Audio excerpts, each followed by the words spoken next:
6 দফা থেকে 11 দফা, 69-এর শুরু, 71-এর যাত্রা। মুক্তিযুদ্ধ হঠাৎ করে হয়নি। 66-র 6 দফায় স্বায়ত্তশাসনের দাবিতে জন্ম নেয় আমাদের স্বাধীনতার বীজ। 69-এর 11 দফায় যা স্বাধিকারের গণদাবিতে হয় অঙ্কুরিত। এভাবেই 69-এর গণ অভ্যুত্থানে 71-এর আসন্ন জনযুদ্ধের দামামা বেজে ওঠে।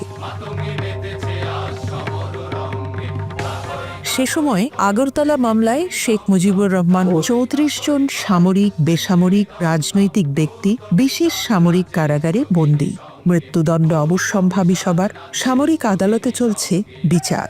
ছাত্র ও শ্রমজীবী মানুষ রাজপথে নেমে আসে।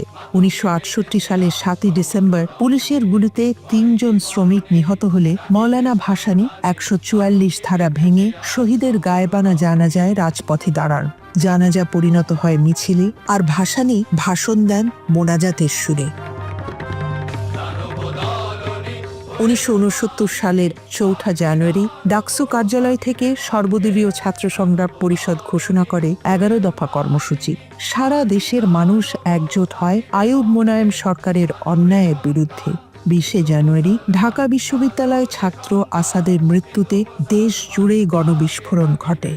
এভাবে অগণিত শহীদের মৃত্যুতে ডিসেম্বর 1968 থেকে ফেব্রুয়ারি 1969 আইয়ুব খানের সামরিক শাসনের বিরুদ্ধে আন্দোলন রূপ নেয় এক অভূতপূর্ব গণ অভ্যুত্থানে, ইতিহাসে যা 69-এর গণ অভ্যুত্থান নামে পরিচিত।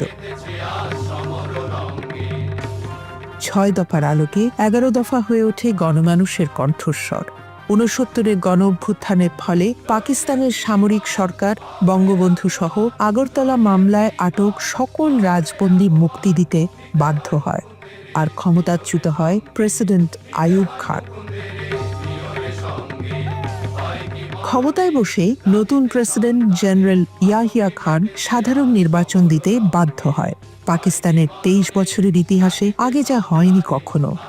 সব মিলিয়ে জন্ম নেয় আমাদের জাতীয় অধিকারের ঐক্যবদ্ধ জাতীয় আন্দোলন।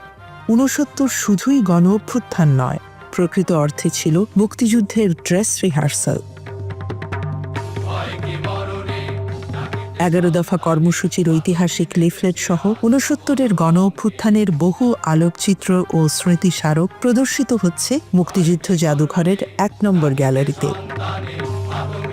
মুক্তিযুদ্ধ ও স্বাধীনতা সংগ্রামের ইতিহাস জানতে ভ্রমণ করুন মুক্তিযুদ্ধ জাদুঘর।